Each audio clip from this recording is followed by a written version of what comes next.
നമസ്കാരം. കരുവന്നൂർ ബാങ്ക് തട്ടിപ്പ് വിവാദത്തിൽ പ്രധാനമന്ത്രിയുടെ ആരോപണങ്ങൾ തെരഞ്ഞെടുപ്പായതുകൊണ്ടാണെന്ന് മുഖ്യമന്ത്രി പിണറായി വിജയൻ വ്യക്തമാക്കി. തനിക്ക് കള്ളൻ പറയുന്ന ശീലമില്ല എന്ന് പറഞ്ഞാണ് കരുവന്നൂർ വിവാദത്തിൽ മുഖ്യമന്ത്രിയുടെ പ്രതികരണം. ബാങ്കിൽ 117 കോടി നിക്ഷേപം തിരികെ കൊടുത്തു. 8.16 കോടി രൂപയുടെ പുതിയ വായ്പയും നൽകി. 103 കോടി രൂപ വായ്പയെടുത്തവർക്ക് തിരിച്ചു നൽകി. തട്ടിപ്പ് കണ്ടെത്തിയത് സംസ്ഥാന സഹകരണ വകുപ്പാണ്.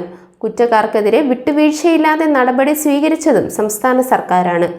പ്രധാനമന്ത്രിക്ക് ഇതൊന്നും മനസ്സിലാകാഞ്ഞിട്ടല്ല, തെരഞ്ഞെടുപ്പ് ആയതുകൊണ്ട് പറയുന്നതാണെന്നും മുഖ്യമന്ത്രി പറഞ്ഞു. കേരളത്തിലെ സഹകരണ മേഖല തകർക്കുക എന്ന നിലപാടാണ് BJPക്കുള്ളത്. സംസ്ഥാനത്ത് നല്ല നിലയിലാണ് സഹകരണ മേഖലയെ സംരക്ഷിച്ചു പോകുന്നത്. എന്നാൽ ചിലർ വഴിതെറ്റിയ നിലപാട് സ്വീകരിച്ചു. ഒരു വിട്ടുവീഴ്ചയും വകുപ്പും സർക്കാരും നൽകിയില്ല. കരുവന്നൂർ ബാങ്ക് സാധാരണ നിലയിലാണ് ഇപ്പോൾ പ്രവർത്തിക്കുന്നത്. അപകീർത്തിപ്പെടുത്തി ഞങ്ങളെ നാട്ടിൽ കൊച്ചാക്കാൻ കഴിയില്ല. തട്ടിപ്പ് കണ്ടെത്തിയത് സഹകരണ വകുപ്പാണ്. പ്രതികളുടെ സ്വത്ത് കണ്ടെത്താൻ നടപടിയും സ്വീകരിച്ചു കഴിഞ്ഞു. CPM തൃശൂർ ജില്ലാ സെക്രട്ടറിക്ക് 100 കോടിയുടെ സ്വത്തുണ്ടെന്നാണ് പ്രധാനമന്ത്രി കാട്ടാക്കടയിൽ പറഞ്ഞത്.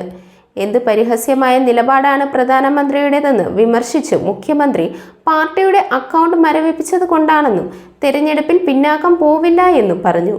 ഞങ്ങളുടെ അക്കൗണ്ട് മരവിപ്പിച്ച് സുരേഷ് ഗോപിക്ക് രക്ഷപ്പെടാമെന്ന് കരുതുന്നുണ്ടെങ്കിൽ അത് നടക്കില്ല.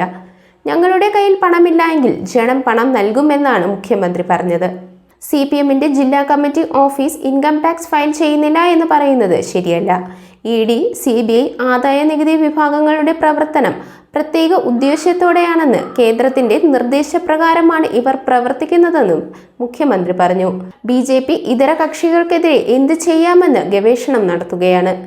സംസ്ഥാനത്ത് BJP CPM ഡീലുണ്ടെന്ന് ആരോപണം കോൺഗ്രസിന്റെ മോഹമാണ്. BJPക്കെതിരെ അതിനിശ്ചിതമായ നിലപാട് സ്വീകരിക്കുന്ന പാർട്ടിയാണ് CPM.